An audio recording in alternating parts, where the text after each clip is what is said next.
Sorry, what I would like to session. Now I would like to call this very much section.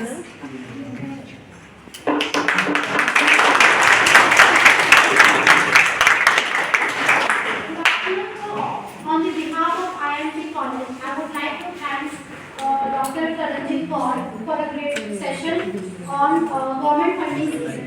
I would also like to extend my thanks to student coordinator and technical team for the support. I would like to give special thanks to Dr. Neena Sharma, HOD of Commerce Department, for precious time. At last but not the least, to the audience for listening very patiently. Thank you.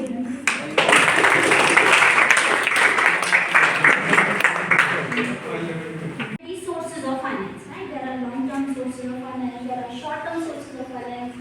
So, long-term sources when we talk about, like equity shares, right? And debentures, majority of the case. So basically the company, what they can do, they can either look for the financial markets, right? They can either go for the banks, or they can basically get their companies listed in the, you can say, stock market, right? They can basically get it listed and then take the, you can see the shares or the shares and get the capital out of it. But there are other ways also. So today we are going to discuss about those sources, meaning those government schemes that are available at an economic way. That we have already discussed means what is entrepreneur, and I'll start with the government schemes. Okay, so the government of India has undertaken several initiatives and instituted policies to measure to foster a culture of innovation. Everybody knows what is innovation, means taking something new. We have a new technology, right? New technology, new product development when we talk about it, something which is new, and entrepreneurship in the country. So basically we are talking about creating something new by utilizing the new technology, right? So with a significant and unique demographic advantage. Now unique demographic means people with a different, you can say, income group, right? Age group, culture. So advantage, and then India, however, has immense potential to innovate, raise entrepreneurs and create jobs. So it is basically, you can say that rather than looking for a job, why not creating a job, right? So how you can create a job? When you get yourself indulge into entrepreneurship, or you can say start a business. Okay, so this is the first, you can say, the initiative by Government of India. So the Startup India initiative, the Government of India promotes entrepreneurship. How?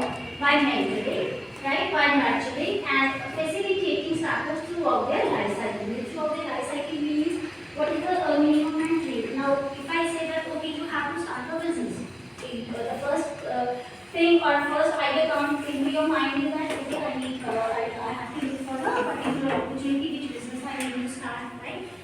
You may be good in let's suppose selling a particular product, or maybe creating a software, something like that. So first we have to narrow down what you are good in, right? And then what things you can basically get done. So finding out in which area, narrow down the basically the area where in which business you are interested and you have expertise. So basically the awareness about in which business you will be good at. So that will be done through the mentoring in the training process. And then nurturing and facilitating, of course, facilitating related to the funds. Next one. Okay, so who is eligible for the Startup India? First, the age should be over 18 years. The company type. To apply under this scheme, a company should be a partnership or a private limited company. Now, private limited company, as the name suggests, limited. It could be by capital, right? Basically, herein the company is not get itself listed in the stock market, but they have some private partners, and they all have invested in particular ratio. It could be 50-50. It could be in some ratio. In that ratio, in which they are going to share the profit. Then annual turnover. The annual turnover to be eligible under this scheme, a company should not have a yearly turnover of more than 25 crores. Okay. So seed funds to an eligible startup by the incubator shall be disbursed as follows. Means maximum 20 lakh you can basically get under this scheme, but there is a process. There is, it would not be, you will not be getting in one go. There will be some installment. You have to achieve a particular, let's suppose, break-even point. Let's suppose if you have achieved a break-even point, I hope everybody knows like what is break-even point. No profit, no loss. Wherein at least you start selling your goods or products and you are able to generate revenue, but that revenue is not enough to cover up all your costs. So that means your total cost is equal to your total income. Okay, so this is the registration process. Basically, you have to use the portal, government portal. Okay, and then you have to fill up the details, and then you can submit the form and you will get the status that okay, where is the processing, like approved, or where, if there is some delay, you can basically fill and apply. That is the Make in India. So this concept is basically focusing on, you can say, empowering the manufacturing sector, right? So that the manufacturing sector provide more employment to the people, specifically to the economic weaker classes. Because nowadays we know that the service sector is growing, banking, insurance, or you can say customer care services, so everything they have customer services, right? So services sector is basically growing, but in comparison to their growth, to the GDP contribution, the employment rate is not increasing. So this is the Make in India. Basically, everybody basically aware about this logo as well. You must have seen in most of the products that are available online as well.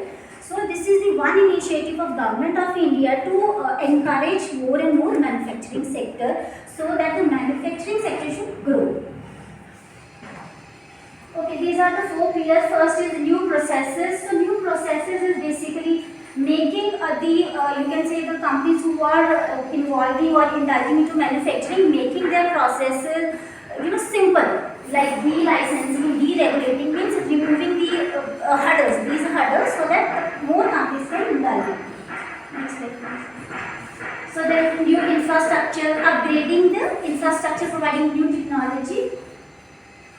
And then new sectors, there is a list on the website, whatever the new sectors are being included in it. And every has been mentioned is changing so that more funding comes from the, you can say, foreign companies. New mindset, here earlier it was like the majority of the time more on the basically the capital from the stock market or the venture capital. So let's discuss about the venture capital. Like the name suggests, venture capital, then we need a particular funding or a capital for the business wherein the risk is very high. Right? When the risk is very involved, you can say that it is not technical. You can say that some companies that are into using new technology, let's suppose, right? So if there is something which is totally new, we can take the example of electric vehicles, right? It's totally new. That is going to be test the market. There may be some scenarios where the products may or may not be accepted by the market, right? So some kind of products which are not being accepted, or you can say that are not already being tested in the market. So the very highly risky project needs some venture capital. But what are those companies? Those companies are the small companies. Right? Small companies, but with a great potential. So they will look for the people or the resources from where they can arrange the financing. Now if I say yes, banks are available, the financial institutions are available like mutual funds, right? Financial institutions like insurance companies are there. Apart from that, commercial banks. Right, so basically, so they can look for these sources, but then the process is quite strict. Right? So then we have the option of stock market.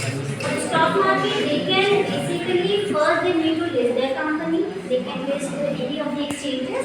There are 2 major exchanges. Anyone who knows exchanges? What is an exchange? National and Bombay.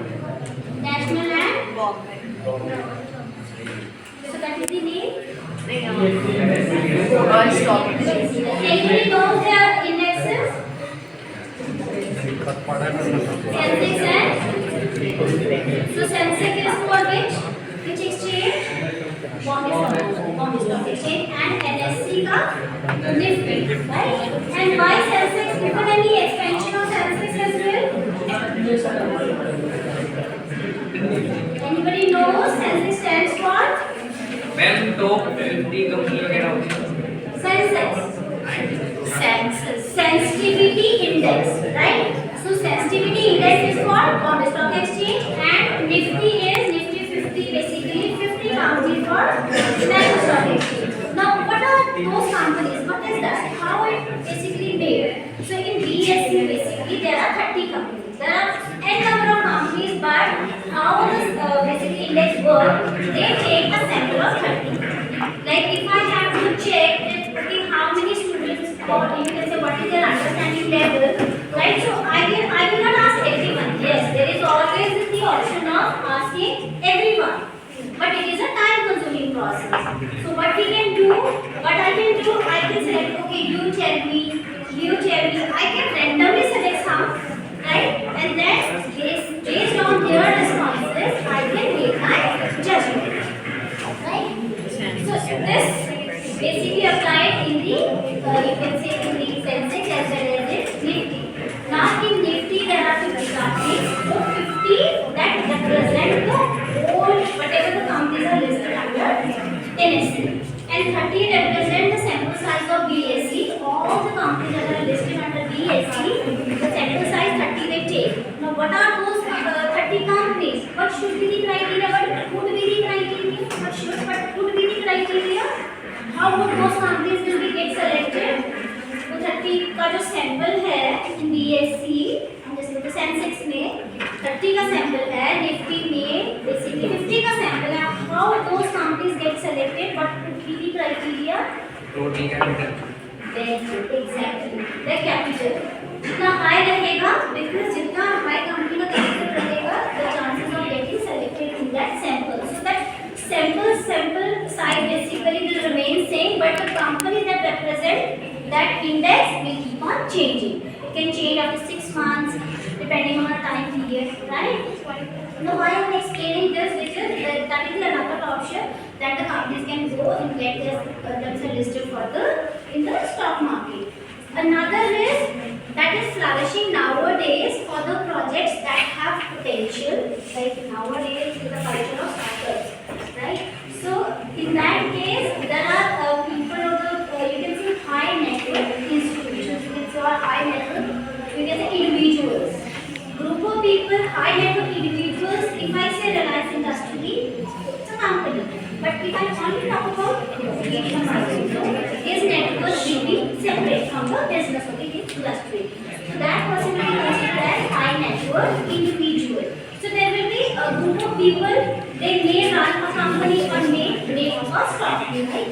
So the companies that cannot approach a bank or maybe they are unable to, you can say, to get themselves listed in the stock market, they can approach these equities. These are called the private equity. Right? So those are the institutions or you can say the high net worth individuals that can provide fundings. So what they say basically that they don't provide loan. What they provide, they say that okay, if we give you money and if they basically get satisfied with the presentation, okay, the project has a caliber right, and a potential to grow and get benefited and the profits can be you can say increased. So what they say that we don't want our money back, we want share in the profit. They share in the profit. So this way, what they do, they basically own some part of the company. So they are not basically the company is not issuing the shares to the stock market, but they are looking for people, private equity people, and they will be basically getting paid from the you can say from the capital they are giving and in the percentage they own. Right? So that is basically the private equity concept.